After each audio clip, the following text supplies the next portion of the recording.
Praise Lord. प्रभु यीशु मसीह नासरी के नाम में आप सभी को जय मसीह की। परमेश्वर के महान नाम को धन्यवाद हो कि फिर से एक बार उसकी जीवित वचन को आप तक लेकर आने में प्रभु मेरे जीवन में सहायता किया है, इसलिए मैं परमेश्वर को धन्यवाद देता हूँ। आइए प्रभु के लोगों, हम मिलकर परमेश्वर के वचन को अध्ययन करेंगे। आज प्रेरितों के काम उसके 12 अध्याय 1 से लेकर 11 वचन को हम स्टडी करेंगे। इस जगह पे हम देख सकते हैं कि परमेश्वर किस प्रकार से अपने लोगों को बचाता है और परमेश्वर अपने योजना को उसके लोगों के जीवन में पूरा करता है। इस संदेश के माध्यम से परमेश्वर का उस प्यार और परमेश्वर को सामर्थ के काम को हम देख सकते हैं। जब 1 से लेकर 12 वचन तक हम देखते हैं परमेश्वर अद्भुत रीति से किस रूप से परमेश्वर कार्य करता है कि लोग उसके लिए प्रार्थना कर रहे थे और परमेश्वर के अद्भुत काम लोगों के जीवन में प्रकट होता है। हम देख सकते हैं 12 के 1 से लेकर 4 वचन तक कि उस समय हेरोदेस राजा ने कलीसिया के कई एक व्यक्ति को दुख देने के लिए उन पर हाथ डाले। उसने यूहन्ना के भाई याकूब को तलवार से मरवा डाला और जब उसने देखा कि यहूदी लोग इससे आनंदित होते हैं तो उसने पतरस को भी पकड़ लिया। वे दिन अख़मीरी रोटी के दिन थे और उसने उसे पकड़ के बंदीगृह में डाला और रखवाली के लिए 4-4 सिपाहियों के 4 पहरों में रखा, इस मनसा से कि फसह के बाद उसे लोगों के सामने लेकर आए। हम इस जगह पे क्या देख सकते हैं कि परमेश्वर की कलीसिया को उस समय शैतान ने चाहा कि तोड़े और बिखर दे और उस समय की राजा को खड़ा किया कि कलीसिया में हाथ डाले और परमेश्वर के लोगों को छुए और उनको तितर बितर करे।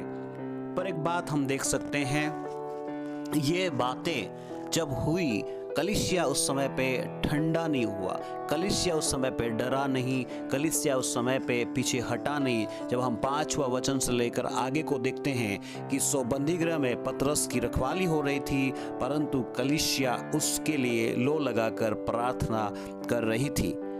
मैं आज इस वचन के द्वारा 2-3 बातें बताना चाहता हूँ। पहली बात यह है कि परमेश्वर के लोगों को कभी प्रार्थना करना बंद नहीं करना चाहिए, या प्रार्थना के द्वारा बड़ी छुटकारा परमेश्वर देता है। पहली बात है।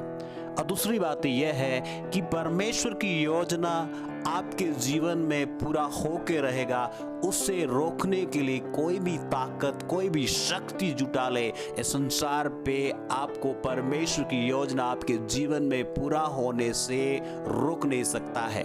और तीसरी बातें हैं कि परमेश्वर आपके लिए एक अद्भुत अगुवाई करेगा, जो स्वर्ग की अगुवाई है, जो अलौकिक अगुवाई है, जो आपको और मुझे भी समझ में नहीं आएगा।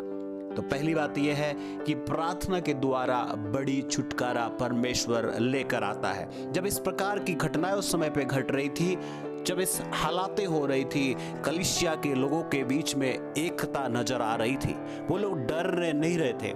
मैं आपसे कहना चाहता हूं, जब हम देखते हैं इस बात में कि बंदीगृह में जब रखवाली हो रही थी, कलीसिया डरे नहीं तो उनको उनके जो लीडर पकड़ा गया, उनके जो लीडर उनके पास से दूर हो गया और उसी समय पे याकूब को मार डाला गया और पतरस को भी मार डालने के लिए पकड़ा गया है। तो इस समय पे उनके जो लोग थे, जहाँ की जिसकी रखवाली कर रहा था, जिसकी देखभाल कर रहा था, जिसको टीचिंग दे रहा था, जिसको सिखा रहा था पतरस, और उस समय पे उनके लोग तितर बितर नहीं हुए।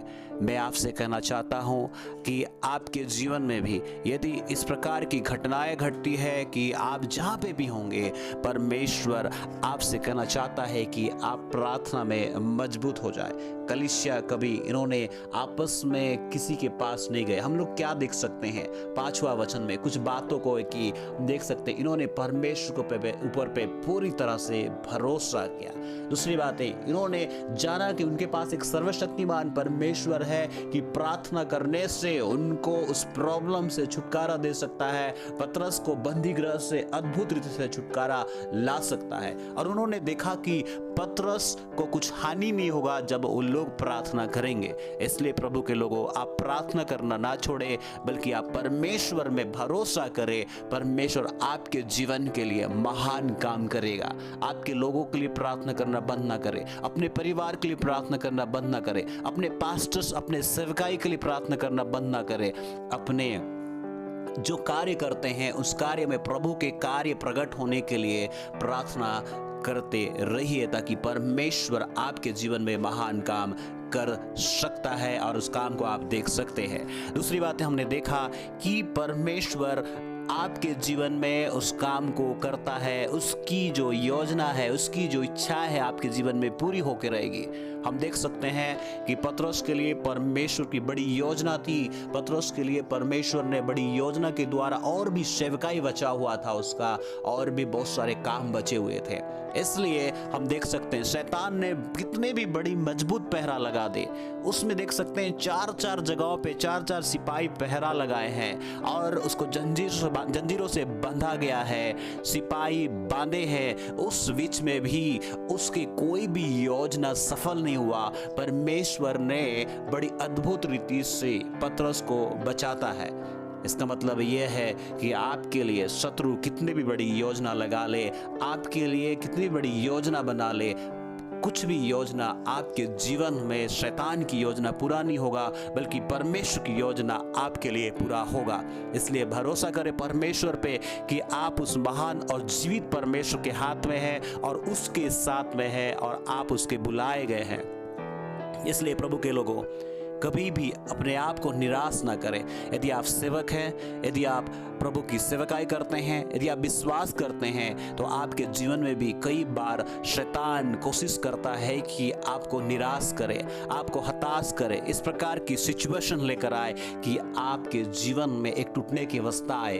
लेकिन मैं आपसे कहना चाहता हूँ, परमेश्वर पे भरोसा करें। परमेश्वर की योजना आपके जीवन में पूरा होना बचा हुआ है, इसलिए आपको वो बचाएगा। तीसरी बातें हैं, हम देख सकते हैं कि स्वर्ग की एक अद्भुत अगुवाई, स्वर्ग की ओर से एक छुटकारा हम देख सकते हैं। पतरस को उस समय पर स्वर्ग के दूत आए और उस समय के जो पहरेदार है उनको भी पता नहीं चला कि कैसे परमेश्वर ने उस जगह पे एक काम किया। यहाँ तक कि पतरस को भी पता नहीं चला कि वो सपना देख रहा है या क्या हो रहा है उसके साथ में, क्या हो रहा है उसे पता नहीं चला। जब हम देखते हैं स्वर्ग के दूत आया और उसको छुआ तो उसने उठा और जंजीरें टूट गई, सारे बंधने टूट गया, सारे हरकतें जो शैतान की योजना की थी सब कुछ टूट गया। अगर आपके जीवन में भी जो भी जंजीरें है, जो भी चीज़ है, जो भी शैतान की योजना आपके जीवन में करने का कोशिश कर रहा है, आपके लिए सारे बंधने टूटेंगे और अब परमेश्वर आपके जीवन में उसकी इच्छा को, उसकी योजना को पूरा करके ही रहेगा। और तीसरी बात मैं कह रहा हूँ कि परमेश्वर आपको एक अद्भुत अगुवाई देगा। पतरस को समझ में नहीं आया कि क्या हो रहा था। हम देखते हैं उसके 11वां वचन में कि उसको तब पता चला जब स्वर्गदूत उसे छोड़ के चला गया। इसलिए शैतान की सारी आशाएं, सारी योजना को तोड़ने के लिए परमेश्वर आपके साथ में है और आपके साथ वो चलता है। मैं आपसे कहना चाहता हूँ, आज हम इस वचन के द्वारा हमने देखा है कि परमेश्वर के लोगों को प्रार्थना में बने रहने की जरूरत है। कितने भी समस्याएं, कितने भी दिक्कतें आए, यूनिटी के साथ में, एकता के साथ में परमेश्वर के लोगों के साथ खड़े रहने की जरूरत है। निराश नहीं होना है, घबराना नहीं है, बल्कि विश्वास करना है कि हमारे पास एक सर्वशक्तिमान परमेश्वर है जो हम प्रार्थना के द्वारा छुटकारा लेकर आता है। हम और देख सकते हैं कि परमेश्वर की योजना यदि आपके जीवन में पूरा होने का है, शैतान कितने भी कोशिश कर ले, कितने भी मजबूत पहरा लेकर आए, आपके जीवन में उसकी योजना पूरी नहीं होगी। तीसरी बातें हैं, स्वर्गदूतों की ओर से आपकी अगुवाई होगी। आपको भी पता नहीं चलेगा कि परमेश्वर कैसे अद्भुत काम और कैसे अद्भुत रीति से आपको छुटकारा दिया है और आपको अगुवाई करता है। इसलिए संसार के लोग संसार के बातों में उलझने से अच्छा है कि आप परमेश्वर के वचन पे भरोसा करें, उस जीवित परमेश्वर पे उम्मीद रखें और उसी पे भरोसा करें। वो आपके जीवन के लिए सही मार्ग निकालेगा, आपके लिए कार्य करेगा। परमेश्वर इस वचन के द्वारा आप सभी को आशीष दे। यदि आप आशीषित होते हैं जरूर कमेंट्स करें और दूसरे लोगों तक शेयर करें और हमारे लिए प्रार्थना करते रहें। God bless you. जय मसीह की।